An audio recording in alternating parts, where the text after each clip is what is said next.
নীল নবঘনে আষাঢ় গগনে তিল ঠাই আর নাহিরে, ওগো আজ তোরা যাসনে ঘরের বাহিরে। আমি কবিগুরুর কথা রাখিনি, আমি ঠিকই ঘরের বাহিরে চলে এসেছি। যাই হোক, আমি যে উদ্ভিদটির পাশে দাঁড়িয়ে আছি এটাকে বলা হয় টেরোস্পার্মাম সেমিসাজেটেটাম। এই নামের একটা চমৎকার ব্যাখ্যা আছে।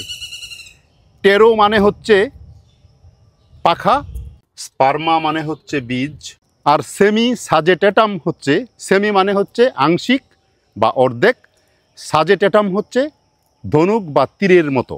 এই উদ্ভিদের যে বীজ, সেই বীজের মধ্যে পাখা থাকে এবং এই উদ্ভিদের পাতা তীরের মতো দেখায়, এই জন্য এটাকে সেমিসাজেটেটাম বলা হয়। এই উদ্ভিদের যে বৈজ্ঞানিক নামটা টেরোস্পার্মাম সেমিসাজেটেটাম, এই নামকরণটা যথার্থ হয়েছে। তবে এর বাংলা নাম হচ্ছে আছর বৃক্ষ। কী কারণে একে আছর বৃক্ষ বলা হয় সেই কারণটা এখনও সঠিক জানা নেই। এটি একটি ঔষধি গুণসম্পন্ন উদ্ভিদ, অ্যান্টিব্যাকটেরিয়াল হিসাবে কাজ করে এবং অ্যান্টিফাঙ্গাল হিসাবে এর ব্যবহার রয়েছে।